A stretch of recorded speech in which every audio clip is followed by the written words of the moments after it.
Shalom, shalom à tous, shalom peuple de Dieu, shalom bien-aimé dans le Seigneur, toi qui es en train d'écouter le son de ma voix ce matin, je te salue dans le précieux nom de notre Seigneur Jésus, celui qui nous a permis encore ce matin de nous retrouver dans sa présence pour partager encore ce moment formidable avec lui. Je bénis Dieu pour ta vie, pour la disposition de ton cœur, pour l'écoute attentive, pour avoir répondu à l'appel divin aujourd'hui et de pouvoir prendre part à ce moment d'élection, à ce moment que Dieu a préparé pour nous bénir, pour nous instruire, pour nous enseigner, pour nous éclairer, pour nous former et pour nous préparer pour les temps qui arrivent. Alors sans plus tarder, nous allons prier pour commencer. Excellent Père de grâce, je te bénis ce matin pour cette merveilleuse journée que tu as créée. C'est une journée agréable par laquelle tu as décidé de bénir tes enfants, de leur faire du bien. Ô excellent Père de grâce, nous soumettons à toi, nous nous prosternons devant toi ce matin. Nous t'élevons, nous te bénissons, nous te glorifions, nous te magnifions et nous te disons Alléluia. Ô Dieu, tu es Dieu. Il n'y a personne d'autre comme toi dans les cieux, sur la terre. Excellent Père, nous voici encore ce deuxième jour et nous le confions entre ta main. Nous demandons ton assistance, que ton Esprit Saint nous dirige, nous conduise et nous amène à bonne destination. Seigneur, mon Dieu, donne-moi de dire ce que tu m'as donné de dire de la bonne manière possible. Élimine les imperfections humaines et que la révélation sorte de manière authentique. Son changement au nom de Jésus. Ô excellent Père de grâce, sois béni, sois célébré. Merci pour l'amour que tu manifestes à notre faveur. Aujourd'hui, au nom de Jésus, nous soumettons tous les raisonnements, toutes les pensées, toutes les puissances, les forces qui se lèvent contre la connaissance parfaite de Christ, au nom de Jésus, et que toute entité qui travaille contre l'agenda divin, l'agenda de Dieu, soit bannie au nom puissant de Jésus-Christ. Nous l'évoquons ce matin au nom de Jésus et nous proclamons notre victoire sur eux au nom de Jésus. Alors je prie maintenant au nom de Jésus à tous ceux qui vont écouter ces messages-là maintenant au nom de Jésus. Laisse Seigneur que ta puissance se manifeste dans leur vie et que ces messages produisent la vie autour d'eux dans leur atmosphère et fassent fuir l'ennemi au nom de Jésus. Je prie au nom de Jésus-Christ que chaque personne qui va écouter ces messages soit l'épicentre de ton réveil pour les nations au nom de Jésus. Que chaque personne qui va écouter ce message, Seigneur, soit un sentinelle que tu utilises dans ton armée au nom de Jésus. Je prie au nom de Jésus. Malaro vela sukabradia kemazube levarado shalakra ado. Peu importe ce que tu as prévu de faire en cette saison, peu importe ce que tu as prévu de faire en cette fin des temps, peu importe ce que tu as prévu de faire en ces temps, Seigneur, ne le fais pas sans nous. Nous voulons faire partie de ton agenda divin. Nous voulons faire partie de ton programme, Seigneur. Alors, intègre-nous à ton programme. Intègre-nous à ton programme. Élis-nous dans ton programme. Appelle-nous dans ton programme, Seigneur. Et nous répondrons au nom de Jésus. Excellent Père de grâce, merci parce que tu l'as fait. Seigneur, que le moi disparaisse, que le je disparaisse et que toi seul tu paraisses au nom de Jésus. Laisse que l'esprit de ce message soit libéré afin que chaque âme, chaque corps et chaque esprit soit interpellé au nom puissant de Jésus. Merci, excellent Père de grâce, parce que tu l'as fait et nous t'honorons, nous te bénissons au nom de Jésus. Amen. Alors, sans plus tarder, nous allons évoluer vers notre message d'aujourd'hui. Mais avant de rentrer dans le vif du sujet, l'enseignement d'aujourd'hui, le titre c'est « Nous sommes dans la semaine 1, la place de la spiritualité christique dans un monde en pleine transition ou en pleine mutation ou bien en pleine évolution ». Voilà. Donc nous sommes au deuxième jour et le titre de l'enseignement c'est « La statue de Babylone et le transhumanisme moderne, des temps modernes ». Alors avant d'évoluer vers le message, de rentrer directement dans le message, je tiens à un peu faire le résumé du message que nous avons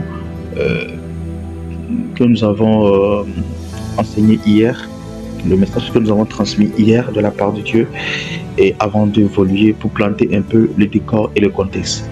Alors, hier, nous avons parlé de la destinée prophétique du monde. Et par là, nous avons expliqué, les- comment dire ça, nous avons expliqué le temps, la situation temporelle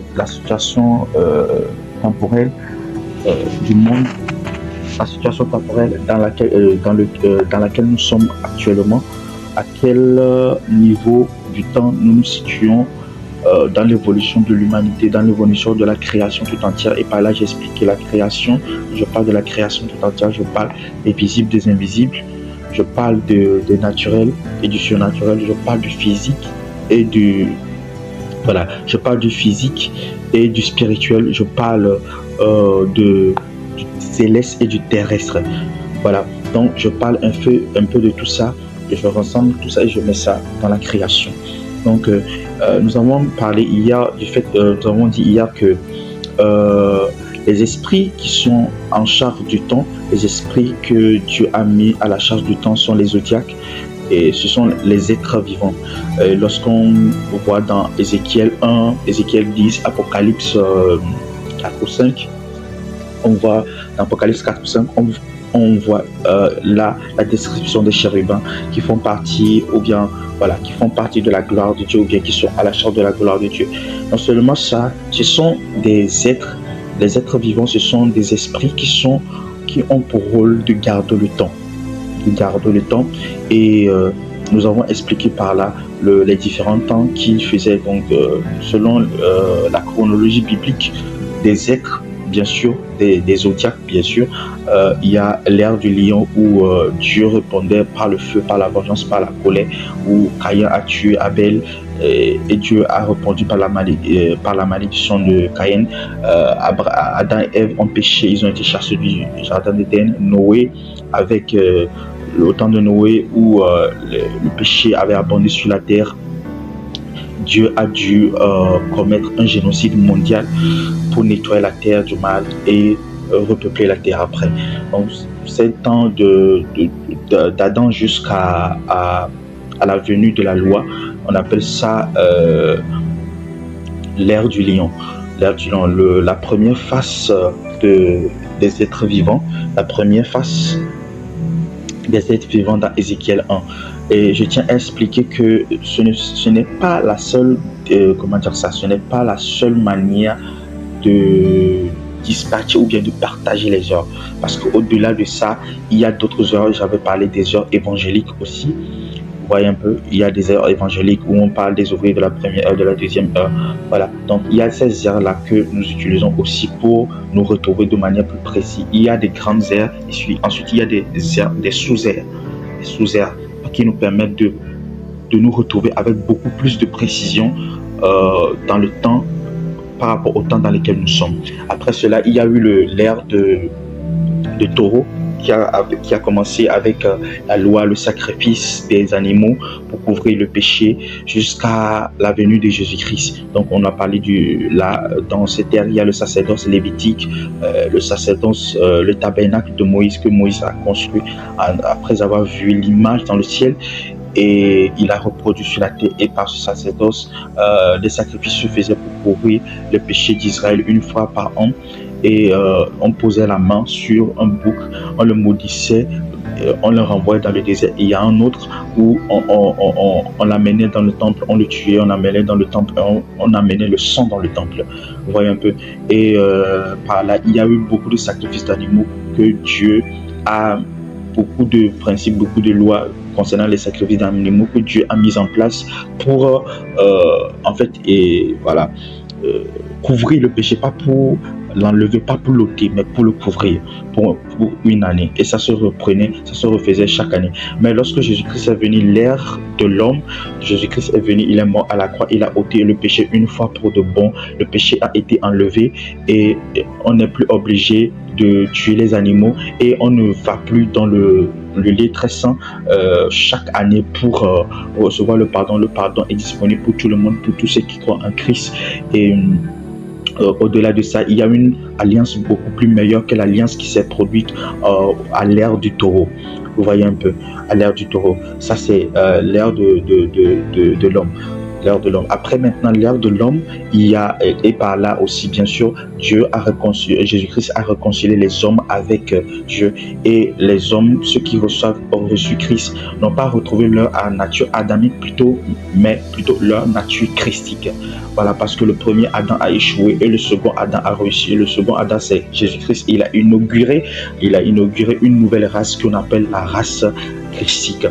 La race christique, on appelle ça, on nous appelle dans 1 Pierre les sacerdoces royaux. Vous êtes un peuple élu, une race, vous êtes un peuple saint, une race élue, des sacerdoces du Très-Haut. Voilà, des sacerdoces royales. Vous voyez un peu. Donc, c'est surtout, nous sommes des héritiers de Dieu, éco-héritiers avec Jésus-Christ. Et nous avons hérité du salut, nous avons hérité de la vie, de la bénédiction, de la richesse, de la puissance, bien sûr, de la puissance de la résurrection et de la santé divine. Vous voyez un peu. Donc nous sommes acceptés de Dieu, nous sommes aimés par Dieu, nous sommes protégés par Dieu, nous sommes des enfants de Dieu, nous sommes des fils et des filles de Dieu. Les anges sont en train de servir Dieu dans notre vie. Nous côtoyons le divin, nous côtoyons le spirituel, nous n'avons plus peur, et c'est ça l'avantage de l'ère de l'homme. Et après cela est venue l'ère de l'aigle. C'est là la descente du Saint-Esprit, la Pentecôte, l'effusion du Saint-Esprit par le feu. Et le Saint-Esprit a pris le règne général du monde entier. Aujourd'hui, le plan du diable ne peut pas s'accomplir à 100% parce que, pourquoi? Parce que le Saint-Esprit est là. Le Saint-Esprit n'est pas ami de quelqu'un, il ne discute pas avec quelqu'un. Il vient établir le gouvernement de Dieu sur terre, préparer les chrétiens, sauver les âmes et préparer le retour de Jésus-Christ. Nous avons été fiancés à Christ par le Saint-Esprit. Le Saint-Esprit est le gage, ou bien la bague de fiançailles, le symbole qui représente en fait la promesse que Christ nous a faite lorsqu'il a dit: je partirai, je reviendrai plus tard. Donc c'est le Saint-Esprit qui est maintenant à la charge de l'Église. C'est lui qui gouverne toutes choses, gouverne la vie de chaque chrétien, gouverne les nations, gouverne l'Église. C'est lui qui impose les lois, c'est lui qui limite les actions du diable, c'est lui qui impose les limites à l'orgueil des flots de la mer, comme il a été dit dans Job, à l'orgueil des flots des hommes, à l'orgueil des flots des démons, des esprits maléfiques, des plans sataniques. Lui, le grand aigle, il est là, il est à la charge de nous. Lorsque le grand aigle va partir, il va nous emporter avec lui. Donc nous sommes maintenant à l'ère de l'aigle. Et l'ère de l'aigle est en train d'aboutir. Donc comme je l'avais expliqué, voici les grandes choses à retenir en ce qui concerne les airs. Et pour évoluer, je disais que le monde a une destinée prophétique. Le monde attend avec un ardent désir, avec la révélation des fils de Dieu, parce qu'à la base, le monde a été créé. Les célestes et les terrestres, les visibles et les invisibles, les naturels, les surnaturels, le physique et le spirituel ont été créés pour manifester la gloire de Dieu, pour représenter la gloire de Dieu, pour dupliquer la gloire de Dieu, comme Adam avait reçu le mandat dans le jardin d'Éden de répandre la gloire de Dieu partout dans le monde, que ce soit dans les cieux, sur la terre et sous la terre. Et par là, j'avais expliqué que Dieu a créé l'univers aussi vaste pour qu'on l'exploite, pour qu'on l'explore, pour qu'on voyage, pour qu'on voie un peu. Et ce n'est pas avec les technologies humaines que cela peut se faire, mais la nature dans laquelle Adam était capable de le faire, mais il a perdu cette nature adamique par le péché, par la désobéissance. Et par là, la terre a été maudite, le ciel a été maudit. Le ciel a été maudit, la terre a été maudite, la mer a été maudite, toute la création a été maudite à cause d'Adam. Et aujourd'hui, la création a été soumise à la puissance de Satan parce que Adam a livré la création tout entière, tout ce que Dieu a créé, tout ce que Dieu a préparé pour en fait que Adam manifeste la gloire, ou bien conduit cette gloire vers les autres créations, ce qu'ils attendaient, les autres créatures et tout, ce qu'ils attendaient. Voilà, Adam a échoué, donc il a laissé la puissance, il a laissé la domination de toutes ces choses-là à Satan. Et maintenant, Satan a pris le contrôle, il a soumis la création, il a soumis les anges, parce qu'il a entraîné un tiers des anges avec lui. Et il a soumis les étoiles, il a soumis les planètes et les esprits qui gouvernent ces planètes-là. Parce que lorsque Dieu a fixé les nations, Dieu a délimité les nations, il a mis à la charge de chaque nation des fils de Dieu, des anges qui sont à la charge de chaque nation. Et le diable a imposé son agenda, son puissance à tous ces esprits-là, à toutes ces entités-là, aux hommes, à la création, aux plantes, aux animaux, etc., au gouvernement, au système établi, aux idéologies, aux pensées, aux émotions, aux sentiments. Vous voyez un peu. Donc le diable a imposé son agenda. Et par là aussi, on voit aujourd'hui que la création tout entière est en train de soupirer, comme on l'avait expliqué dans Romains 8, le verset 13. La création tout entière est en train de soupirer. La création est avilie. La création est soumise à Satan. Donc, partant, lorsqu'on voit le ciel s'obscurcir, les éclipses se passer, la terre trembler, les tsunamis, toutes ces choses-là qui se passent, les inondations, ce n'est pas forcément les jugements de Dieu contre une nation ou une terre, mais la terre est fatiguée de voir le sang, la terre est fatiguée d'être témoin du mal qui se fait, la terre est fatiguée de supporter la douleur qui se crée, la terre est fatiguée d'être témoin de la méchanceté de l'homme, de la méchanceté des esprits envers l'homme, de l'esclavage que elle-même elle vit et les hommes vivent sur elle. Vous voyez un peu. Donc les cieux sont attristés, les planètes sont attristées, tous les organismes que Dieu a créés sont attristés, comme je l'avais expliqué, que tout ce que Dieu a créé est autonome en soi et possède une forme d'intelligence, pas peut-être avancée comme l'intelligence de l'homme, mais possède une intelligence autonome pour évoluer, pour grandir, etc. Et par là, lorsque dans des pays, la mort est rentrée un peu partout. La mort est rentrée partout. Où aujourd'hui, tout ce qui existe doit grandir et doit naître, grandir et mourir. Même les planètes, voilà quoi. Vous comprenez. Donc c'est un peu ça. Et aujourd'hui, la création tout entière, le monde entier attend avec un ardent désir la révélation des fils de Dieu, de ceux qui ont l'état christique en eux, de ceux qui sont conscients de leur nature, de ceux qui ont en quelque sorte commencé cette transcendance critique, ce processus-là de la ressemblance à la statue parfaite de Christ, d'être en communion avec sa souffrance, sa puissance et la connaissance de Christ, connaître le mystère de Dieu et le manifester sur terre. Vous voyez un peu, donc c'est un peu ça les résumés. Et j'expliquais en fait que au-delà des grands airs que j'avais cités, l'air du lion, l'air du taureau, l'air de l'homme et de l'aigle, il y a d'autres airs qui sont beaucoup plus précis, c'est-à-dire il y a des sous-airs par lesquels on peut comprendre de manière beaucoup plus précise les temps dans lesquels nous sommes. Et il y a l'air et présentement nous sommes vers la fin de l'ère du poisson, beaucoup plus précisément dans le contexte des zodiaques, des airs zodiaques. Nous sommes vers la fin des airs poissons. Nous sommes en pleine transition de l'ère du poisson vers l'ère du Verseau. Et j'avais expliqué que le vent, le Pluton était parti en Verseau. Il est parti en Verseau pour une visite, je peux le dire de cette manière, jusqu'au 20 novembre. Il va revenir et il va demeurer dans Verseau pour 20 ans. Ouais, donc et quand on parle de l'ère du poisson, on parle des airs où il y a eu la montée de la spiritualité, de toutes les formes de spiritualité, la spiritualité christique, le christianisme, le bouddhisme, l'hindouisme, l'animisme, toutes ces formes de religion, de spiritualité là.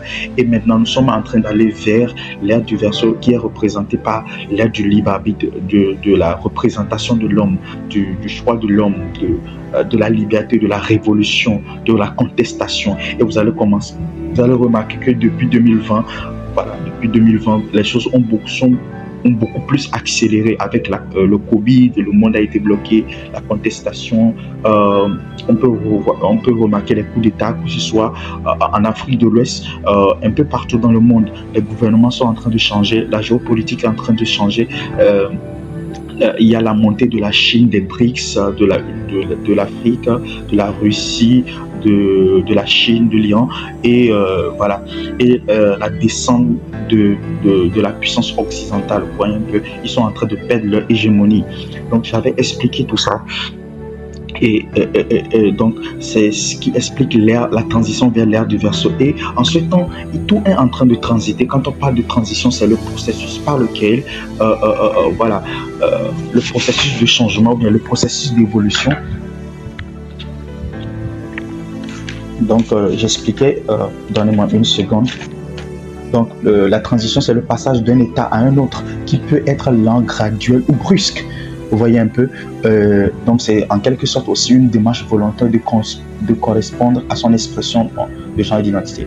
Le monde est en pleine mutation, c'est-à-dire le monde est en train de connaître un changement quand on parle de mutation, c'est le changement d'un ou plusieurs paramètres d'un organisme vivant entraînant la modification de son fonctionnement, vous voyez un peu, et de sa durée de vie. Donc, le monde est en pleine mutation. Les choses ne sont plus ce qu'elles étaient. Les hommes sont en train de changer, la nature est en train de changer, le temps est en train d'évoluer très rapidement. Le monde spirituel, la carte spirituelle du monde n'est plus ce qu'elle était. Donc maintenant, les choses sont beaucoup plus précises. Les choses sont en train de devenir beaucoup plus précises et beaucoup plus dangereux qu'avant. Vous voyez un peu. Et on peut le remarquer qu'avec la montée de toute forme de pensée, de toute forme d'idéologie, de toute forme de système. Donc, ce qui m'amène à rentrer maintenant dans le vif de mon message. Le vif de mon message pour vous dire que en fait, le monde n'est plus ce qu'il était. Les choses ne sont plus ce qu'elles étaient. Les animaux ne sont plus ce qu'elles étaient. Les hommes ne sont plus ce qu'elles étaient. Et je suis triste ça m'attriste de le dire. Et c'est très, très dangereux pour l'humanité tout entière. Mais le nombre d'hommes qui ont toujours leur nature humaine qui sont là sont très peu. Il n'y a plus d'hommes. Donc je peux dire, je me rappelle d'un prêtre israélite qui avait dit que il y a moins de 80%, il y a moins de 20%, voilà, il y a moins de 20% de vrais hommes, c'est-à-dire des hommes qui ont toujours leur souche de homme. Il avait affirmé quelque chose comme ça, je crois le prophète Hubert Indiel aussi en a parlé, et plein d'autres personnes aussi, des personnes qui sont dans la recherche, dans les investigations pour connaître un peu les temps et les saisons. Et aujourd'hui, nous sommes dans une ère, nous sommes dans une saison, nous sommes dans une époque où la véritable source humaine, la véritable source, l'ADN humain est tellement corrompu que les hommes ne sont plus ce qu'ils sont. Spirituellement, physiquement et moralement, psychiquement, ce n'est plus ça. Vous allez comprendre maintenant dans le message que je vais transmettre aujourd'hui, qui est intitulé La statue de Babylone. La statue de Babylone et le transhumanisme des temps modernes. C'est quoi le transhumanisme? Quand on parle de transhumanisme, je vais l'expliquer beaucoup plus tard dans l'enseignement. Je parle de ce processus-là au travers duquel l'homme est en train d'évoluer vers quelque chose d'autre, quelque chose qu'on ne connaît pas. Vous voyez un peu, quelque chose qu'on ne connaît pas, quelque chose qu'on ne maîtrise pas forcément. Parce que, comme je l'avais dit, ce n'est pas tout... voilà, ce n'est pas tous les esprits qui sont des anges. Les anges sont des esprits, mais ce n'est pas tous les esprits qui sont des anges. De la même manière, ce n'est pas tous ceux qui ont 2 mains, 2 pieds, une tête, des oreilles, une bouche pour parler et des yeux qui est l'homme en réalité.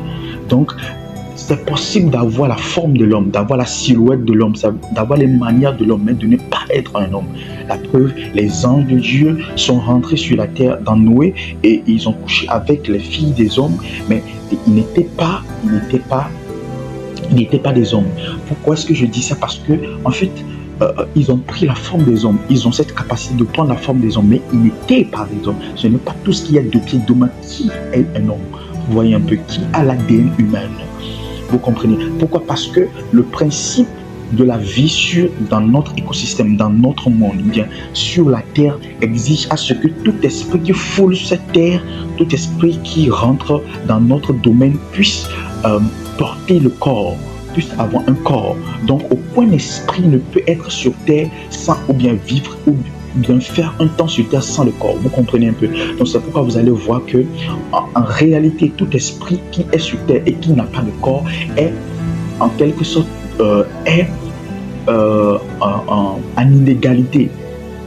Vous voyez un peu? Et le système, le monde, Dieu a construit le monde de telle manière, avec un système tellement complexe que lorsqu'un esprit rentre dans le monde physique comme ça, il ne peut même pas. Parce que le système est créé de telle sorte pour l'empêcher. C'est pourquoi vous allez voir, les démons ont besoin d'un corps pour se manifester, pour être à l'aise. Quand on les chasse des corps, ils sont dans l'agonie. Vous comprenez? Ils sont dans l'agonie. C'est pourquoi vous allez voir, lorsque Jésus-Christ a chassé les démons dans le possédé du Gadara, ils ont demandé à ce qu'ils les envoient dans les corps des pauvres parce qu'ils ont besoin d'un corps. Les esprits ont besoin d'un corps pour pouvoir rester sur terre, pour pouvoir avoir un instant de paix. Parce que le système est construit, le système terrestre, le système du monde, Dieu l'a conçu de telle manière que tout esprit qui rentre dans notre atmosphère sans avoir un corps sur l'agonie, ne peut pas rester pour longtemps. C'est comme il vit l'enfer en quelque sorte. Il est hors de son contexte, de la manière dont le poisson, lorsqu'il est hors de l'eau, souffre. L'homme, lorsqu'il rentre dans l'eau, il ne peut pas respirer sous l'eau. De la même manière que l'homme ne peut pas respirer sous l'eau, c'est de la même manière un esprit ne peut pas venir sur terre et venir demeurer, faire tout le temps qu'il veut et repartir. Non, il a besoin d'un corps. De la manière dont l'homme peut faire 1 minute sous l'eau, 10 minutes sous l'eau, peut-être à force de cas majeur, sans équipement bien sûr. Là, c'est de la même manière, lorsqu'un esprit rentre sur terre, il a un délai donné avant qu'il ne commence à suffoquer. Vous voyez un peu. Donc ils ont tous besoin d'un corps. Ils ont tous besoin d'un corps. Vous comprenez? Les anges ont besoin d'un corps. Donc les anges avaient la capacité de prendre les corps, d'avoir les corps des hommes, de prendre cette forme-là. D'où la venue Dieu, lorsqu'il a lui-même voulu venir sur terre, il a fallu qu'il naisse au travers d'une femme et il a fallu qu'il passe au travers d'un corps. C'est ce qu'on appelle le mystère de la piété. Et aussi, le diable aussi va se manifester au temps de la fin. Il va porter un corps, il va naître d'une mère comme ça, et il va vivre dans un corps, il va grandir, il va vivre parmi les hommes et il va manifester des choses, il va séduire beaucoup de personnes. Donc ça, c'est un peu le mystère. Une petite introduction du mystère de l'iniquité. Ouais, nous ne sommes pas encore là. Vous comprenez un peu. Donc,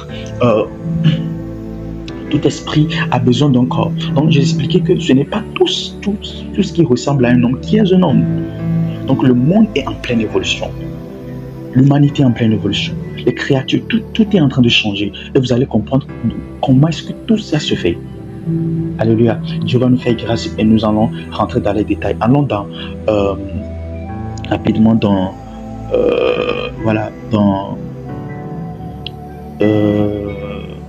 Daniel. On va lire dans Daniel. On va lire dans Daniel. Daniel 2. Rapidement dans Daniel 2. Aujourd'hui, nous allons être très focus pour être dans le temps. Nous allons lire un peu de versets bibliques. Voilà, Daniel 2, à partir du verset 28. Daniel 2, le verset 28 à 42. Daniel 2, le verset 28 à 42. Lisons au nom de Jésus. Je commence à partir du verset 26. Le roi s'adressa à l'Éternel, parole de l'Éternel. Parole de l'Éternel, je lis au nom de Jésus. Le roi s'adressa à Daniel, appelé aussi Belthazar, et lui demanda: es-tu vraiment capable de me révéler ce que j'ai rêvé et de m'en donner la signification? Daniel lui répondit: aucun sage, aucun magicien, aucun devin, aucun astrologue n'est en mesure de révéler au roi le mystère dont il parle, mais il est dans le ciel un Dieu. Il y a dans le ciel un Dieu qui révèle les mystères. C'est lui qui fait connaître au roi Nabucodonosor ce qui arrivera dans l'avenir. Ça, je suis en train de lire la version française courante. Ce qui arrivera dans l'avenir. Eh bien, voici la vision que tu as eue durant ton sommeil. Lorsque tu t'es couché, tu t'es mis à penser à l'avenir. Alors celui qui révèle les mystères t'a montré ce qui arrivera. Pour ma part, ce mystère m'a été révélé, non pas parce que je serai plus sage que n'importe qui d'autre, mais pour que quelqu'un puisse te communiquer la signification de ton rêve et te faire connaître ce qui inquiète ton esprit. Voici donc ce que tu as vu. Devant toi se dressait une grande, très grande statue d'une splendeur éblouissante et d'un aspect terrifiant.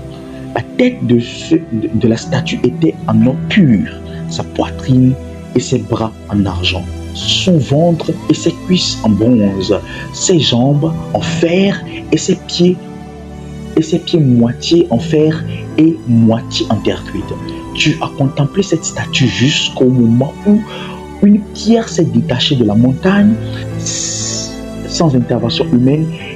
Elle est venu frapper les pieds en fer et en terre cuite de la statue et les a fracassés. Alors d'un seul coup, le fer, la terre cuite, ainsi que le bronze, l'argent et l'or furent réduits en poussière, que le vent emporta, comme des brins de paille lorsqu'on vanne des céréales en été. Aucune trace n'en subsista. Quant à la pierre qui avait frappé la statue, elle devint une grande montagne remplissant toute la terre. Je m'arrête au verset 35. Alors, ici, on vient de lire la vision d'un roi. Un roi un grand roi, un puissant roi des temps anciens, lors de la déportation d'Israël en Babylone. Et le roi avait eu un songe, parce que c'est un grand roi puissant. C'était, je peux dire, le roi de l'empire la plus puissante de l'époque et qui avait l'habitude de penser à l'avenir, comment serait l'avenir, etc. Et tout. Et à un moment donné, lorsqu'il allait se coucher, un jour, il a eu un songe tellement puissant qu'il a oublié. Il a oublié le songe. Donc quand il s'est réveillé, il sait qu'il a rêvé, mais il ne se rappelle plus du rêve qu'il avait fait. Parce que le type de rêve qu'il avait fait, c'est un rêve qui concerne les entités, les puissances, qui concerne en fait le domaine des esprits élevés, le domaine des esprits puissants, des anges déchus, le domaine des esprits qui sont à la charge, qui ont des missions données. Donc, son rêve était tellement effrayant, pourquoi il ne s'est plus rappelé. Et qu'est-ce qui s'est passé en réalité? Les esprits ont récupéré les entités, ou bien l'entité en charge de son royaume a récupéré le rêve pour l'empêcher de comprendre en fait l'explication. Come on. C'est pourquoi vous allez voir certaines personnes, ils rêvent, c'est des rêves qui concernent leur avenir, surtout quand vous êtes une personne de grande destinée. C'est quand vous êtes une personne de grande destinée, surtout de grande destinée, et vous avez l'habitude de rêver et de vous souvenir. Mais à un moment donné, vous faites un rêve et vous ne vous souvenez plus. Ça, c'est que ce rêve-là concerne des entités. Ça veut dire que vous êtes une personne de grande destinée et vous avez dans votre vie à challenger ou bien à dealer avec des esprits qui dépassent en fait le concept ou bien le concept humain, le concept normal ou général que les gens ont l'habitude de côtoyer. Vous voyez un peu. Là, on ne parle plus des démons, on ne parle plus des esprits familiaux, on ne parle plus des sorciers, mais là, on parle des trônes, des dominations, des entités, des princes des ténèbres. C'est pourquoi vous allez voir plus tard dans Ézéchiel, dans Daniel 9, il y avait le prince de Perse qui a empêché l'ange Gabriel d'apporter un message à Daniel. Là, vous pouvez imaginer la puissance de cette entité-là qui est capable d'arrêter un archange comme Gabriel. Et il a fallu l'intervention de l'archange Michael pour le libérer. Donc, cette entité a pris l'ange Gabriel, il y a l'archange Gabriel, et l'a mis en prison. Come on.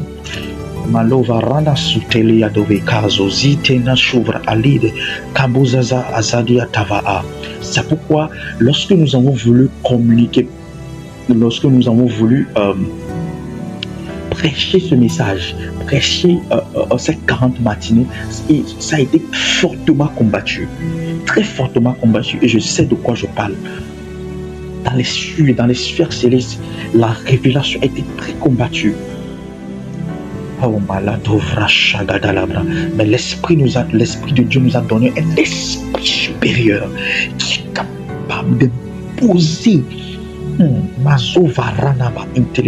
les limites à ces entités, à ces forces-là.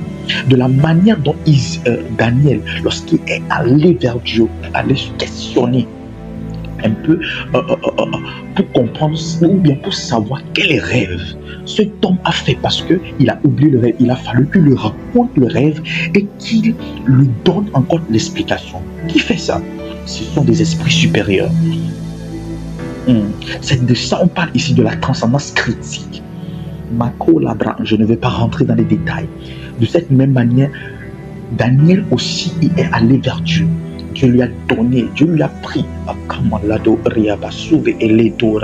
Dieu lui a donné l'autorité de récupérer le rêve que cette entité a pris. Come on, Taradashaya. Il a pris que cette entité a récupéré, cette entité a pris. Daniel l'a récupéré. Il l'a intégré dans son esprit. Et il a compris le sens. Dieu lui a donné le sens et il est venu, il a donné l'explication. Come on. Les rana chabra, les rana kove, litobra en salabra, ratotani ke mosanteleba. De la même manière, Dieu aussi m'a donné cette autorité de récupérer ses rêves, de récupérer ce passage biblique et de donner une explication que Daniel n'avait pas donnée en ce temps. Daniel a expliqué le songe en parlant des royaumes qui allaient venir. Mais lorsque j'ai ouvert ma Bible, lorsque je préparais les grands titres qu'on devait aborder dans les semaines, l'Esprit de Dieu est venu vers moi et il m'a parlé, il a dit, Benoît, il a dit, écoute très bien, la statue de Babylone dont tu veux parler, je t'en avais parlé, je t'avais dit de l'écrire, tu l'as écrit, mais écoute l'explication, come on, tu as reçu la révélation, mais il faut qu'on t'explique. C'est ce que l'Esprit de Dieu a fait avec moi. Les rêves ont été récupérés. Mon esprit, c'est un combat, c'est un challenge. L'esprit là, le prince de Perse là, ne veut pas libérer, combattre la révélation. Mais l'Esprit de Dieu est venu. Oh my God, we need Holy Spirit. Le Saint-Esprit ne discute pas avec ces gens d'esprit. Il est tellement supérieur qu'il impose sa loi. Il impose son autorité. Et au point de ne pas bouger le petit doigt. Le Saint-Esprit n'est pas un petit esprit. Le Saint-Esprit n'est pas une troisième personne de la Trinité. Le Saint-Esprit n'est pas comment dire ça, moins que Dieu. Le Saint-Esprit, il est terrifiant, il est terrible. Il a récupéré la révélation et il me l'a transmis. Et il est venu, il m'a dit, écoute, Daniel a parlé de ce rêve, du rêve de ce roi, en disant que après son royaume, parce que la statue avait une tête d'or, c'était son royaume. Après lui viendra un royaume moindre que lui, c'est-à-dire là, le bras de l'argent, le bras et le torse en argent. Après ce royaume aussi viendra un autre royaume qui aura, comment dire ça, au niveau du torse, comment je vais expliquer ça, comment on appelle ça même déjà, le bas, le bassin jusqu'au niveau de la cuisse là, oui, en airain ou bien en bronze, en bronze. Vous voyez un peu? Et ce sera aussi un moindre royaume. Et après ce royaume viendra un autre royaume encore moindre qui aura les terres, la cuisse et les jambes.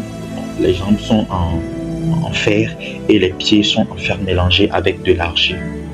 Donc après lui viendra d'autres royaumes. Et les interprétations ont été données dans la Bible. Bon, pas forcément dans la Bible, parce que il y a des gens qui étudient la Bible pour faire les similitudes. Donc après la pierre babylonienne est venue la pierre perse. C'est de ça dont parlait Daniel. L'empire perse, ensuite l'empire perse est venu l'empire grec. Après l'empire grec est venu l'empire romain. Vous voyez un peu, l'empire romain. Et après, je crois, il y a un cinquième qui est venu après, je ne me rappelle plus trop. Ouais. Donc, voilà l'explication que Daniel avait donnée par rapport à ce songe que le roi avait fait. Mais l'Esprit de Dieu, il est venu vraiment, il a dit, écoute, par rapport au message que tu veux prêcher, ce songe-là ne veut pas seulement dire l'explication que Daniel a donnée, parce que Daniel a donné l'explication en partie. Il y a des choses qui sont scellées, parce que vous allez voir plus tard dans Daniel, je crois, 10 en allant, où il a reçu des révélations. On lui avait dit de sceller ces révélations jusqu'au temps de la fin. Et au temps de la fin, ces révélations seront données. Vous voyez un peu. Donc, ce que je vais dire maintenant fait partie de ces révélations scellées. Il y a deux explications de cette grande statue que Dieu m'a donnée. Le premier, le voici. ces statues-là parlent des différentes formes ou bien des différentes ascensions humaines qui composent ou bien qui existent présentement sur Terre, ou bien que le diable a mis en place pour détruire l'ADN humain, pour détruire l'identité humaine. Les différentes constitutions de cette statue sont en réalité les différents types d'hommes qui doivent composer, les différents types d'hommes qui vont composer l'armée du diable au temps de la fin pour préparer la guerre qui viendra plus tard, la guerre contre l'agneau. Parce qu'il y a une guerre qui viendra bien sûr, la guerre contre l'agneau. Donc, nous allons rentrer rapidement dans le vif du sujet et pour expliquer ces différentes parties-là et transmettre le message divin. Alors, lorsqu'on prend la statue, on commence par la tête. On peut expliquer de manière évolutive du pied vers la tête, mais on peut aussi le faire de la tête vers le pied. Je préfère le faire de la tête vers le pied parce que la tête, c'est c'est par la tête que tout commence en réalité. Lorsque même on va mettre au monde un bébé, c'est la tête qui sort premièrement. Vous voyez un peu. Donc c'est la tête qui sort, ensuite le reste du corps suit. Le bébé, lorsqu'il fait 9 mois, il tourne dans le ventre jusqu'à arriver à un moment donné, il arrive au niveau du bassin, de l'utérus, c'est la tête qui sort, ensuite le reste du corps sort. Donc on va expliquer. Alors, la Bible dit que dans Daniel 2 que la tête de cette statue était en or, n'est-ce pas? La tête de cette statue était en or. Donc quand on parle de la tête, il y a les cheveux, il y a les yeux, il y a les oreilles, il y a la bouche, il y a le nez, il y a la bouche, il y a le nez, il y a les lèvres, etc. Il y a le cerveau. C'était en or. Donc on peut dire en réalité dans la constitution, dans les différents types de personnes qui vont constituer les différents types d'êtres, parce que là ce ne sont plus des hommes. Les hommes là, le diable est en train de mener, de faire transcender, d'amener, de produire une forme d'ascension dans l'humanité pour amener les hommes vers un état donné qui vont constituer son âme. Et c'est là partout dans le monde entier. Et c'est sur une certaine échelle donnée. Là, je vais seulement parler des types. Après, je vais parler de la constitution de chaque catégorie. Donc, la première catégorie, c'est la catégorie de l'or, de la tête en or. C'est eux qui sont au contrôle. On l'appelle les élites. Les élites. Et quand on parle de l'or, quand on parle de la matière or, on parle de ce qui est divin. Vous allez voir, Jésus-Christ, lorsqu'il est né, il y a les 3 mages qui sont venus offrir l'encens, la myrrhe et l'or. L'or est le symbole du divin. D'accord? L'or est le symbole du divin. C'est ce qui est inaltérable au temps. Donc, quand on parle de l'or, on parle de l'éternité en réalité. Donc, quand on parle de l'or, on parle de lumière, on parle de puissance, on parle de pouvoir. Donc, quand on parle de l'or, on parle de l'aurore. Le symbole chimique de l'or, c'est AU, qui est dérivé de aurore. Donc, AU, vous voyez un peu. Donc, pour les Égyptiens, l'or était en quelque sorte la chair des dieux, c'est-à-dire le corps des dieux. Ok? Je vais expliquer ça ensuite, transmettre le message prophétique derrière. La chair de Dieu. Et quand on parle de l'or, dans la mythologie égyptienne, dans la mythologie grecque et tout, l'or fait référence au soleil. L'or fait référence au monde céleste. L'or fait référence à l'esprit. Vous voyez un peu, l'or fait référence à l'esprit. L'or fait référence, lorsqu'on parle de l'or, on parle d'un humain qui a abouti dans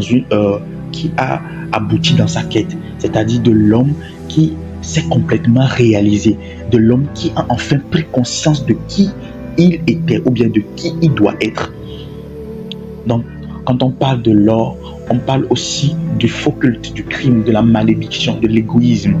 lorsqu'on parle de l'or, on parle bizarrement, vous savez que l'or n'est pas un métal, ou bien l'or n'est pas un minerai terrestre.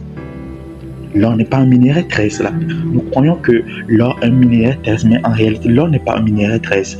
L'or est un produit de l'explosion des étoiles, des supernovas. Donc, c'est un métal solaire en fait. C'est un métal qui vient de l'espace en réalité.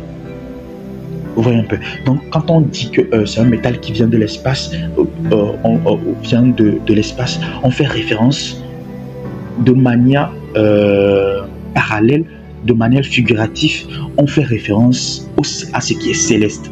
Donc, on dit au commencement, Dieu créa la terre et le ciel. Ça veut dire en réalité aussi, ça veut aussi dire Dieu créa ce qui est visible et ce qui est invisible, ce qui est terrestre et ce qui est céleste. Dieu créa ce qu'on peut toucher et ce qu'on ne peut pas toucher. Vous voyez un peu. Donc, le ciel fait référence à l'espace. Voilà, le ciel fait référence à ce qui est divin, à ce qui est esprit, à ce qui est intouchable, à ce qui est invisible. Vous voyez un peu. Voilà. Donc, c'est un peu ça. Donc, l'or, c'est aussi le symbolisme de l'élévation, de l'incarnation. Je ne vais pas parler de ça maintenant. Voilà. Donc, de l'incarnation de Satan à l'homme. Voilà. Donc, la première catégorie d'hommes, les premiers types d'hommes-là, ce sont ces personnes-là que le diable a amené dans ces sphères, dans ses propres hauteurs. Et ce sont, je peux dire, les élus, de la manière dont Dieu aussi élit ses serviteurs. Il y a les appelés, ensuite il y a les élus, des personnes particulières. Il n'y a qu'avec toutes ces personnes-là que Dieu va faire ce qu'il va faire. S'il ne le fait pas avec eux, il ne le fera avec personne d'autre. Ou s'il doit faire avec quelqu'un d'autre, il fera quelque chose d'autre aussi. Vous voyez un peu. Donc Dieu, de la manière dont aussi Dieu a élu des gens, de la manière dont Jésus-Christ a choisi les 12 disciples. Lorsqu'il est venu, il a choisi 12 disciples. Il a fallu qu'il choisisse. Et tout ce qu'il devait faire, il ne pouvait le faire qu'avec ces personnes-là. Donc ces personnes en réalité ont été prédestinées à travailler avec Jésus-Christ. Vous voyez un peu. Donc Jésus-Christ ne pouvait pas choisir quelqu'un d'autre que Pierre. Jésus-Christ ne pouvait pas choisir quelqu'un d'autre que Jean, que Paul. Vous voyez un peu. Ces personnes sont des personnes prédestinées. De la même manière, le diable ne fait que quoi? Copier. Donc, il y a des personnes que le diable a choisi, Satan a choisi. Et ces personnes, qu'est-ce qui s'est passé? De la même manière que le Saint-Esprit est rentré dans les apôtres et ils ont fait ce qu'ils ont fait, parce qu'il n'y a pas d'église sans ces apôtres-là. Il n'y a pas d'évangile sans ces apôtres. Vous voyez un peu. De la même manière, le diable aussi a choisi ces personnes. Et je crois fortement que ces 12 personnes, come on, Parada Shayaba, les Radakaba, parce que le ministère de l'iniquité copie le mystère, le mystère de l'iniquité copie le mystère de la piété, mais en le corrompant. Vous voyez un peu. Donc il copie, il duplique en fait. Il duplique en fait ce que le Dieu fait, ou plutôt ce que Jésus-Christ fait, parce que c'est lui l'antichrist. Vous voyez un peu. Donc je ne vais pas parler de toutes les personnes qu'il y a dans cette catégorie. Je vais d'abord parler de la catégorie seulement. Si c'est un message, je peux parler seulement de la catégorie des types. Parce qu'à l'intérieur de chaque catégorie, il y a divers types de composants encore. Vous voyez? Donc la première catégorie qui a la partie de l'or, c'est ces personnes-là que le diable a élevées et qu'il a mis en eux son essence. C'est-à-dire ces personnes-là perdent leur identité et s'ils vivent, ce n'est plus qu'eux vivent, c'est le diable qui vit en eux. Come on. C'est le diable qui vit en eux. Ces personnes-là transcendent. Ces personnes-là arrivent à une dimension où ils sont full, remplis et revêtus du diable. De l'esprit du diable, de la manière dont Dieu a pris l'esprit de Moïse et l'a déposé sur les 70. De cette même manière, le diable aussi a pris de son esprit et l'a déposé sur ces personnes-là. Ces personnes, ce sont des élus de des élus du diable qui sont censés aussi former d'autres disciples. Vous voyez un peu. Et il y a tout un nombre dans tout un composant dans leur panoplie. D'accord? Voilà, ça c'est la première catégorie des personnes, des entités ou bien des êtres que le diable va utiliser ou bien que le diable est en train d'utiliser pour préparer son armée pour aller en guerre contre Jésus-Christ. Et ils sont là partout dans le monde. Vous voyez un peu.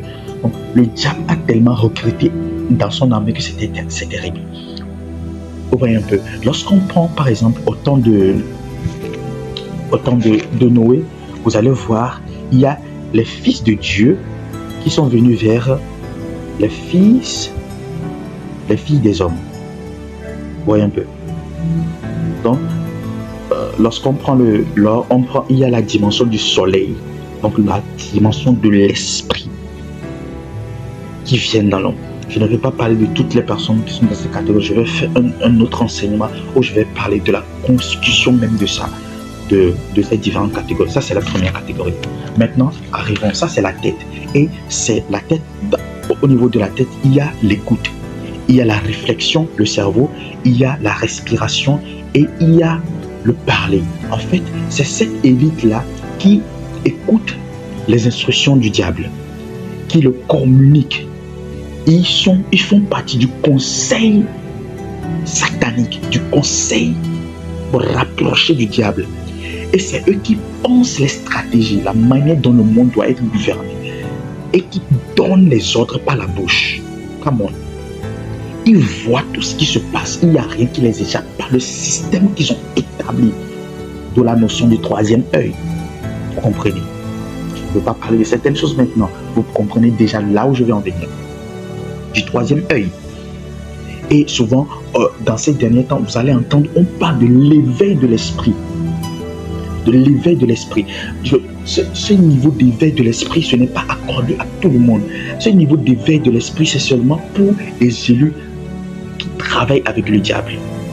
Vous voyez un peu? Ce sont des élus. Donc, il y a aussi des niveaux d'éveil, des degrés d'éveil. Vous voyez un peu? Comme dans la franc-maçonnerie, il y a des degrés. Je crois qu'il y a 33 degrés. Il y a des degrés d'éveil. Attention, il y a des degrés d'éveil. Vous voyez un peu de la manière dont aujourd'hui, lorsque je reçois le Saint-Esprit, je parle en langue, le prophète Joël Tatou, Papa Yves, plein d'hommes de Dieu, on n'a pas le même niveau de spiritualité, on n'a pas le même niveau d'éveil spirituel, on n'a pas le même niveau d'intimité avec le Saint-Esprit. La manière dont Dieu parle, par exemple, aux patriarches, des gens qui vraiment, ce sont des personnes terribles qui ont une carte complète de la manière dont le Saint-Esprit fonctionne dans les nations. Les gens comme l'apôtre Léopold Mutombo, les gens comme Pasteur Craig, pour ne citer que, qui ont une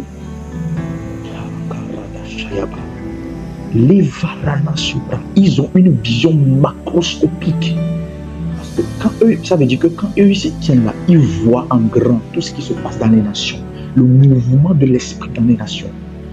Pendant que les prophètes comme le prophète Hubert Joel, le prophète Joël Tatou, tous ces prophètes-là prophétisent au niveau, je ne dis pas qu'ils peuvent aller au-delà. C'est un exemple que je donne, s'il vous plaît. Ils peuvent prophétiser pour une personne, pour une nation, etc. Et tout.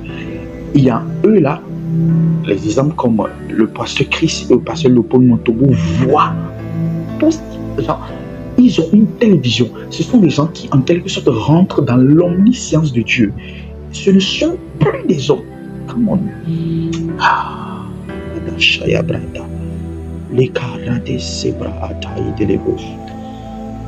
Let's go. Je ne vais pas te rentrer dans les détails. Donc, le deuxième niveau, c'est le niveau argent. Donc, on dit que, la Bible dit que les bras et les torses sont en argent. C'est la deuxième partie de la statue. La deuxième partie de la statue.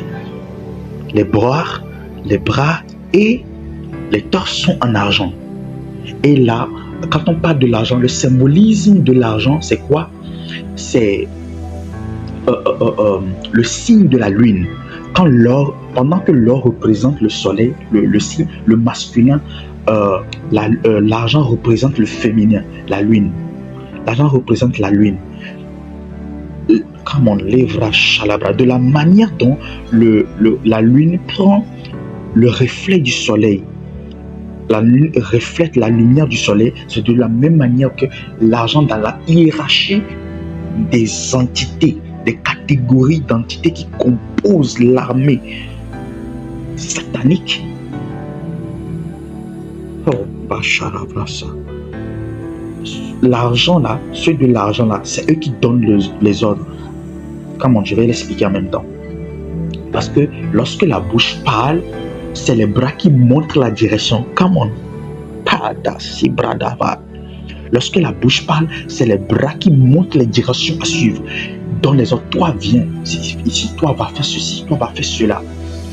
Donc, par le bras, vous allez voir les policiers au bord de la route au soir. Lorsqu'il y a de l'embouteillage, il y a les policiers qui viennent et qui montrent en fait quand vous devez vous arrêter, quand vous devez passer, etc. Et vous ne voyez pas leurs pieds. C'est leur mouvement des bras, le mouvement de leur torse qui vous montre la direction.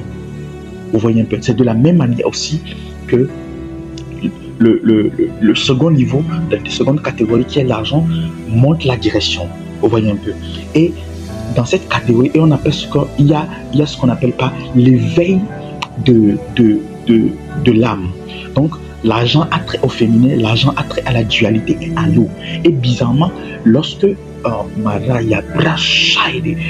l'eau, la lune et l'eau sont tellement interconnectées, la mer, en réalité, je parle précisément de la mer, toutes les eaux, mais la mer plus l'eau, le plus.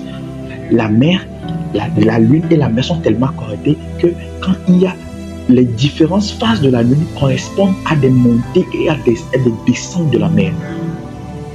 Oui, oui et oui. Et c'est ça même qui réglemente le vent qui doit souffler sur le continent. Come on. De la manière dont les bras peuvent vous donner la direction, et de cette même manière aussi, le vent qui souffle, c'est qui communique la direction que ces entités, ou bien les autres que ces entités doivent donner. Et ça influence les hommes, ça influence chaque homme. Les décisions qui sont prises là-haut descendent au niveau des bras. Ils sont communiqués et ça influence. Oh my God. Les deux radagada side élevé. Vous voyez un peu. Donc, et vous allez dans ce, je ne vais pas rentrer trop dans les détails. Quand vous prenez même le métal argent, a trait à l'argent. L'argent, la monnaie liquide qu'on utilise. Vous voyez un peu. Et vous allez comprendre. Je ne vais pas parler des différentes personnes qui sont dans cette catégorie. Ils ont le monopole de l'argent. Come on, les deux, kana zouvra ande, l'État. Ceux qui se trouvent très haut, au haut niveau, n'ont pas besoin d'argent. Kana, lèvra de yacha. Let's go. Je vais rapidement. Ena leda lèvra shata. Donc, et le métal de l'argent, c'est un métal qui a trait à l'âme. C'est un métal qui a trait à l'âme. C'est un métal qui a trait à l'âme, je le précise très bien. Et vous allez voir dans les religions où il y a dans les régions qui ont de la prédominance et des états, il y a une forte présence des signes de la lune. Région bouddhiste, hindouisme, islam, vous voyez un peu. Donc, et dans la mythologie, dans les histoires antiques et tout, l'argent, c'est les os des dieux. L'argent, quand l'or est la chair des dieux, l'argent, c'est les os des dieux. Vous voyez un peu. Kanova rana sibra anta. Quand vous grandissez en esprit, vous savez que il n'y a pas qu'un seul Dieu. Mais notre Dieu est le Dieu des dieux. Et nous avons choisi de n'adorer que lui et lui seul. Voilà. Donc, les os des dieux et voilà, je parlais de les esprits des eaux. Donc, dans l'âme, vous allez trouver que dans l'âme, il y a quoi? Il y a les émotions, il y a les sentiments, les émotions, les sentiments, la conscience dans l'âme. Vous voyez un peu, dans l'âme, il y a les émotions, les sentiments, la conscience, les émotions, les sentiments, la conscience. Vous voyez un peu, dans l'âme. Et bizarrement, c'est au niveau du torse. Dans le torse, il y a quoi? Il y a le cœur. Oh my God. Le cœur pour les sentiments et les émotions. Vous voyez un peu? Et vous allez remarquer que ces derniers temps, on parle plus d'éveil de l'âme. Il y en a qui communiquent. Les religions, comment est-ce que je vais dire ça? Il y a des religions, beaucoup de religions, surtout les religions de New Age, qui parlent de l'éveil de l'âme. L'âme doit transcender. Et vous allez souvent entendre ces thèmes-là. Et souvent, c'est ceux qui font de l'astrologie qui disent ces genres de choses-là. Parce que l'astrologie, c'est le domaine aussi de la lune, des étoiles. Vous voyez un peu. Je tiens à rappeler que chaque partie, chaque composition que je suis en train de donner, il y a des entités qui ont la charge d'amener les hommes dans cette dimension-là. De la manière dont les fils de Dieu sont descendus vers les filles des hommes. Au temps de Noé, de la même manière, il y a des entités qui ont pour la charge et qui ont corrompu la race humaine, qui ont pour cette charge-là d'amener un certain niveau de corruption dans l'âme de l'homme. Donc, pour les amener dans ces diverses dimensions, dans ces diverses catégories qu'ils ont établies, qui sont là, vous comprenez un peu. Et donc, il y a des entités qui sont à charge, à la charge. Là, même quand on parle de la lune, on ne parle pas seulement de la lune, on parle de l'entité, de l'esprit lune même. Quand on parle du soleil, on parle de l'esprit soleil même. Vous voyez un peu. Donc, en fait, il y a un esprit qui a reçu le mandat de limiter certaines personnes à l'éveil de l'esprit, d'autres à l'éveil de l'âme. Comment? Le diable est stratégiquement très méticuleux. Vous comprenez un peu? Le diable est stratégiquement très très méticuleux. Il ne fait rien au hasard. Il est très méticuleux. Et souvent, en ce qui concerne les trucs de l'éveil de l'âme, il y a les gens qui... les médiums, vous allez voir ça partout sur les réseaux sociaux. Il y en a tellement maintenant. Donc, vous pouvez imaginer et vous pouvez comprendre au-delà des religions déjà qui ont une forte croissance de la lune. L'islam, l'hindouisme, le bouddhisme. Là, je parle un peu des catégories pour vous comprendre.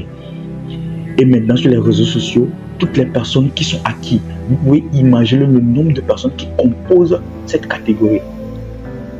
Allez, let's go. Karadasha, Devarana, Sukledari, Deve et Kamosa. Et quand on descend, vous allez comprendre. On descend, vous allez comprendre en fait que il y a combien d'hommes en réalité qui restent. Le troisième niveau, c'est au niveau du bassin, voilà, vers la cuisse. Le bassin vers la cuisse, les reins et tout ça, qui est en bronze ou en airain. Et quand on parle du bronze, on parle de la force, on parle de la vigueur. Donc, les reins sont la vigueur de l'homme. Les reins sont la vigueur de l'homme. Les reins sont la vigueur de l'homme. Et bizarrement, lorsque Nebuchadnezzar a vu la statue, il a vu une statue, pas de bouc, pas de taureau, pas d'anneau, mais d'homme. Comment? Une statue d'homme pour dire qu'en fait, les hommes sont bientôt en danger. Les hommes sont en danger parce que le diable est venu vers vous avec une très grande colère, sachant qu'il a très peu de temps et il doit entraîner plusieurs personnes dans la mort, avec une grande séduction. Oh, malachaka sata. Les kovra sata la riate kibosha. Donc l'autorité, donc c'est un métal qui est issu d'un alliage de l'or et de l'argent, donc de plusieurs en fait, de plusieurs alliages en fait, et de l'argent et de l'étain plutôt. Donc de la lune et du soleil, de la justice humaine. Donc c'est un métal qui représente la justice humaine, la vengeance. C'est le symbole du mirage, de la fausse joie. On le voit aujourd'hui, de la terreur. De l'erreur. Je vais vous expliquer ça. Je vais parler ensuite, je vais vous expliquer. De la terreur, de l'erreur, de faux bruits. du bronze. Le bronze, c'est un métal qui est utilisé dans la guerre pour composer les armures des guerriers. Donc, c'est un métal qui a terre à ce qui est indomptable, à la facilité de verser du sang. Quand Lazabra, à la violence, Mala Joka Nadia Rama. Dans cette catégorie, il y a ce que j'appelle les instruments, ou bien les corrompus, ceux qui n'ont plus d'état d'âme, ceux que j'appelle ceux qui ont le chaos mental. Moi, je les appelle les exécutants. Les personnes qui ont la faiblesse morale et psychique, les personnes qui peuvent être facilement entraînées à verser le sang. Non, les élites ne versent pas le sang. Come on, parada, chabra, il y a parada. Ils ne versent pas le sang. Regarde, je suis une personne, je suis un milliardaire. Il y a des gars de corps qui me protègent. J'ai des ennemis. Et si je veux éliminer ces ennemis, est-ce que c'est moi qui prends les armes pour aller les éliminer? Non, je donne de l'ordre et les personnes exécutent. C'est ça. Les exécutants. Et on peut trouver cette race-là. En fait, c'est une race de personnes très particulière. Une race mutante, je peux dire, qui sont en fait une composition d'hommes et de Dieu.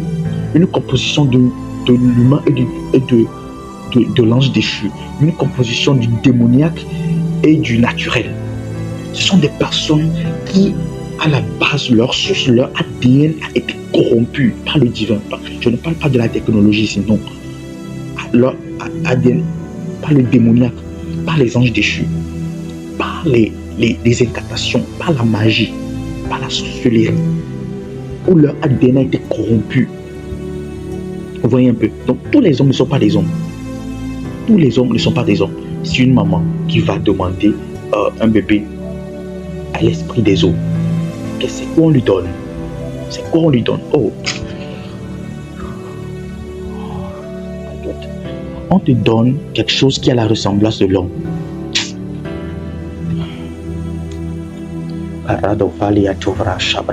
Lorsque vous allez dans Noé, dans Genèse, j'aime trop ce chapitre-là. Ça explique tellement de choses. Et je ne vais pas parler de ça. Vas-y. Ça explique tellement de choses. Donc, quand vous allez dans Genèse, les filles des hommes sont venues vers les fils des hommes et ils ont engendré des géants. Ce sont des héros qui furent voyants dans les anciens temps. Et ils avaient un tel niveau de méchanceté que, et bizarrement, vous allez remarquer qu'à la même période, la Bible dit que les pensées de l'homme sont devenues tellement mauvaises et méchantes. Donc, ceux de la catégorie de bronze, ce sont ceux qui ont des ADN corrompus. Ils ont un tel niveau de perversité mentale, morale, sexuelle et émotionnelle. Toutes les formes de perversion sexuelle qu'il y a aujourd'hui, on voit l'homosexualité, des trucs là. Oh mon Dieu, ils viennent de là. Ils ont la facilité de verser du sang, de sacrifier la vie de l'homme. La vie de l'homme, pour eux, n'est rien. Parce que eux, ce sont ceux de la catégorie des narcissiques, des psychopathes, des personnes qui n'ont pas de conscience, des tueurs en série, des gens qui sacrifient les hommes pour faire des sacrifices rituels, des gens qui sont capables de se couper, même faire des sacrifices de rituels pour avoir les rituels, pour avoir de l'argent. Ce ne sont pas des hommes.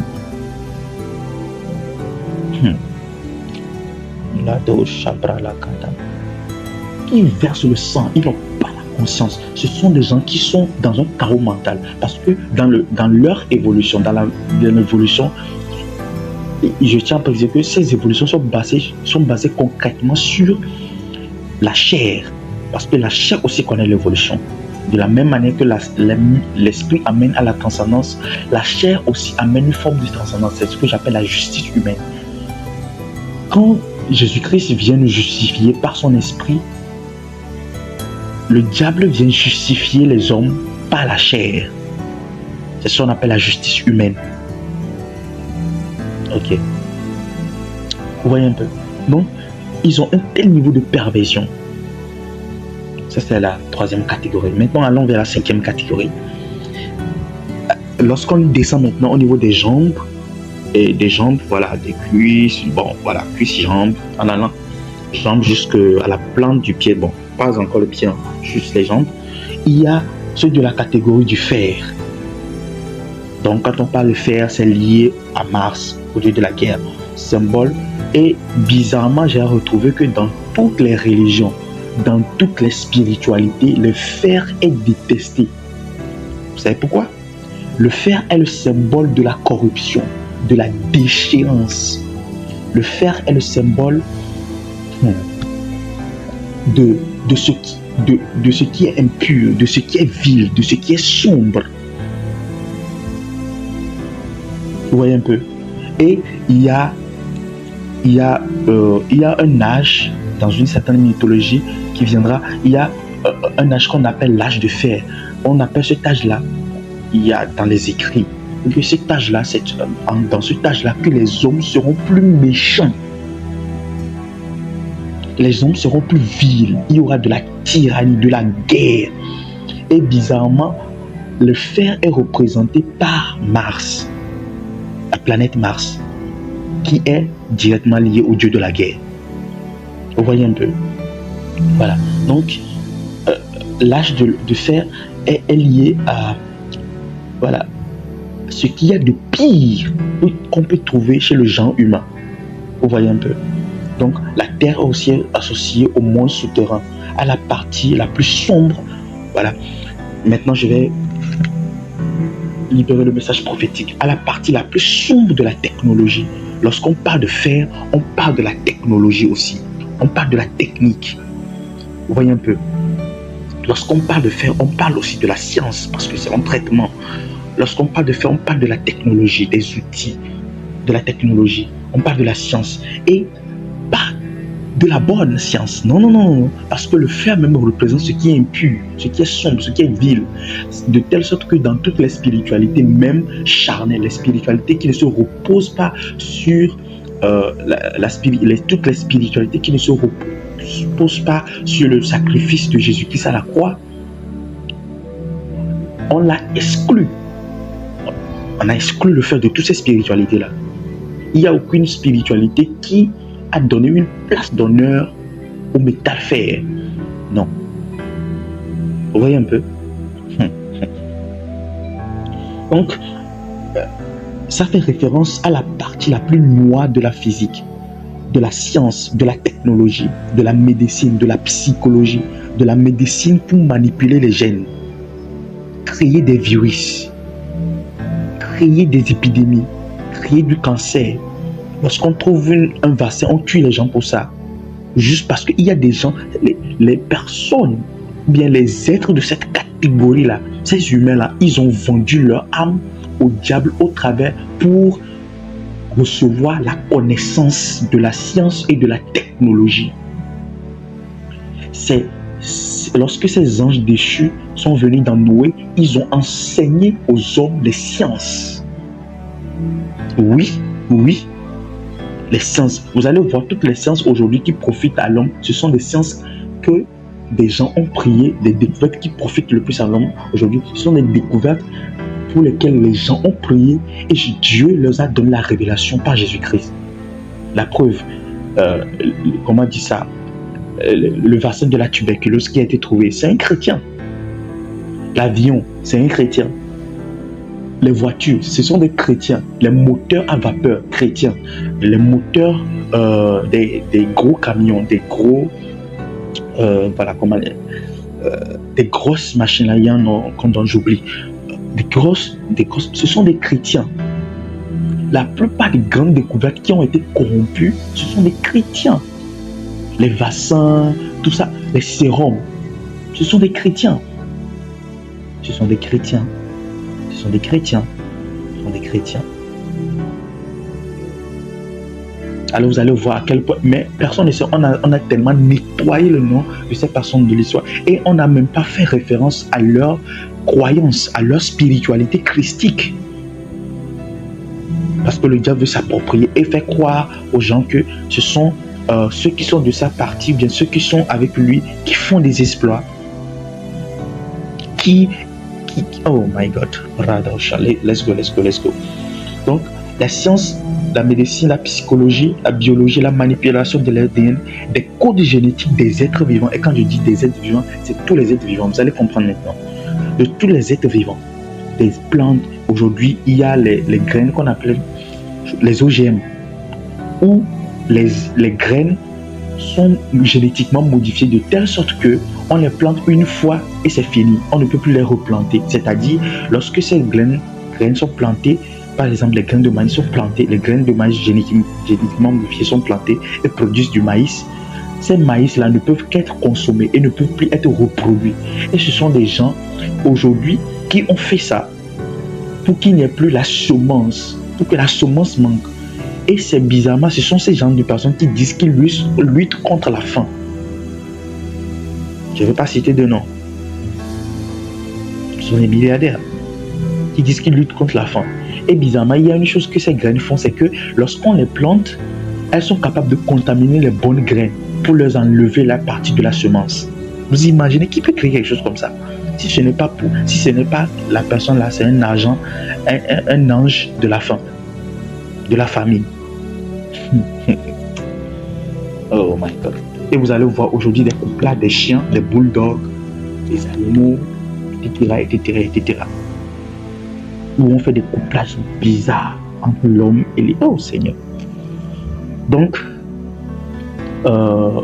voilà, le côté sombre de la science, de la technologie. Et maintenant les deux pieds, où il y a le mélange entre l'argile et le fer. Et mais bizarrement, regardez toute la grande statue. Regardez là où on a mis l'argile. On sait très bien que l'homme a été créé à partir de l'argile. L'argile ne se trouve qu'au niveau des pieds. Donc quand je dis qu'il y a moins de 20% de vrais humains sur Terre, vous pouvez comprendre. L'argile ne se trouve qu'au niveau des pieds. Et même dans ça, il y a le mélange entre l'argile et le fer, la partie sombre de la technologie. Allons-y. Et là, c'est à ce niveau maintenant, on trouve les mi-hommes, mi-robots. Je n'ai pas expliqué la partie des jambes, c'est pour le déplacement, l'évolution. C'est ça l'expression qu'ils utilisent, l'évolution humaine. Ce sont les thèmes qu'ils utilisent pour justifier leur création, pour justifier la méchanceté dont ils font preuve. Et la plupart de ces savants, vous allez voir dans les séries, vous allez voir des gens qui sont capables de sacrifier des enfants. J'ai vu une série tout récemment, Halo. H-A-L-O, Halo. Non, c'est terrible. Où on a pris les hommes, les jeunes enfants, on les a remplacés par des clowns chez leurs parents. On les a pris, on les a modifiés génétiquement, on les a augmentés. Karado Shabra la Kada Sabralia de Valado Shabra Rekiva Suzi Venia Tora de Clésarolia Kaba Donc je parlais du pied, c'est la base, la pose. Et dans cette catégorie, on trouve à la fois des hommes, des bons, et des mélanges entre l'homme et la technologie. Et c'est là où on trouve des personnes qui sont mi-hommes, mi-robots. Le transhumanisme.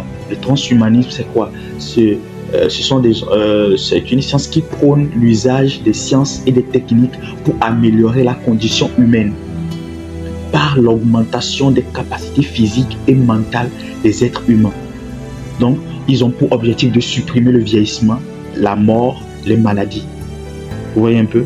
Il veut supprimer le vieillissement, il veut supprimer la mort au travers de la technologie. Vous voyez un peu? Et il y a aussi les post-sexualismes, c'est-à-dire ceux qui veulent éliminer le post-sexualisme, ceux qui veulent éliminer volontairement le genre, c'est-à-dire il n'y aura plus d'identité sexuelle, c'est-à-dire oh mon Dieu, la radakabra chata la brata la brada bassa. Depuis que j'ai commencé par enseigner, l'Esprit de Dieu m'a oint et m'a donné la grâce d'enseigner. C'est aujourd'hui la première fois où je pleure en préparant l'enseignement. C'est la première fois de toute ma vie où je pleure comme ça. Pas parce que je suis ému par les révélations que je reçois où le Saint-Esprit m'a touché. Mais j'ai vu à quel point le Saint-Esprit m'a montré à quel point le diable déteste a une haine profonde pour l'humain. Et les humains même ne le savent pas. Et travaillent de commun accord avec lui. Des gens qui veulent éliminer les gens. Oh mon Dieu.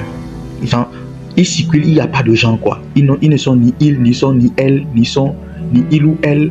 Au moins, ceux qui sont il ou elle, on peut essayer de comprendre. Mais ça, là, ils sont ni il, ni elle, ni eux, ni nous, ni je, ni vous. Il n'y a rien.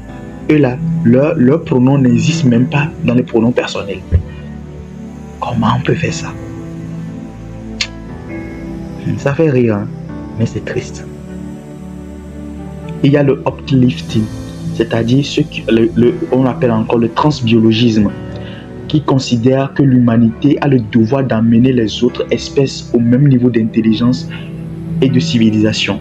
C'est-à-dire, ces gens de personnes veulent amener les chiens à penser comme nous, les chats à penser comme nous, à être comme nous, quoi. Tous les animaux, même les plantes, à être comme nous. Et c'est dans ça, vous allez voir les trucs de végétariens, tout ça, on ne mange pas, on de la conscience, les animaux ont de la conscience, les plantes ont de la conscience, tout le monde pense, etc., etc. Et bizarrement, il y a une communication derrière ça, où vous allez voir les dessins animés, où les animaux parlent. Oh oui, c'est un message, c'est un programme strictement planifié par l'ennemi. Et aujourd'hui, vous allez voir où on dessine souvent les animaux qui ont des formes d'hommes. Les lions, forme d'homme, les chats, forme d'homme, où on habille les chiens. Et puis il y a les transgenres, les transsexuels, c'est-à-dire les transsexuels sont ceux qui veulent changer de sexe volontairement. Voilà. Les transgenres, c'est ceux qui leur constitution physique. Par exemple, la personne peut ressembler à une femme, mais il a un sexe d'homme. Vous voyez un peu. Voilà, ce sont les transgenres, ça. Et il y a aussi les... Comment on les appelle même là? Il y a un nom, mais je crois que je ne l'ai pas mentionné ici. Voilà, ceux qui sont toujours dans le transhumanisme là, ils pensent que, ils veulent que, bon, ils croient que, et ils travaillent même pour, j'avais vu un film comme ça, je me rappelle plus du titre du film, ça doit être, je me rappelle plus, mais je me rappelle bien des scénarios du film, où dans le film on dit le téléchargement de l'esprit de l'homme, où la conscience humaine peut être enregistrée sur une carte puce. J'avais vu ça. Et dans le film, on avait enregistré, on appelle les hommes évolués ou bien qui ne meurent pas, bref, des histoires comme ça. Vous allez remarquer que vers la fin, quand je parle, je suis épuisé. Je suis tellement épuisé par ce niveau de méchanceté. Lorsque j'ai préparé l'enseignement, vers la fin, surtout vers le dernier là, le niveau du fer et tout, le moment où j'ai commencé par pleurer, je ne savais même pas. Je me suis rendu compte que j'étais juste triste et j'ai commencé par pleurer. Les larmes coulaient sur quoi. C'est terrible. Que Dieu nous fasse grâce. Mais maintenant, pour terminer, ma question pour vous. Vous voulez conquérir ces êtres-là comment? Avec quoi? D'où l'importance, vous comprenez maintenant l'importance de la transcendance christique. Une forme de spiritualité chrétienne élevée. C'est pourquoi Dieu a dit, Jésus-Christ savait que ces choses allaient venir. C'est pourquoi il a dit, allez prêcher à toute la création. Parce que dans toute la création, là, il y a des êtres qui vont apparaître qu'on ne connaît pas. Et c'est ceux dont je viens de vous parler. Que le Seigneur nous fasse grâce. que dans ces enseignements, qu'on découvre les mystères, que le Seigneur nous parle et nous prépare comme cela se doit. Au nom de Jésus. Shalom, shalom, shalom. Père sur vous. Et que la grâce de Dieu nous équipe nous tous au nom de Jésus. Amen. Excellente journée.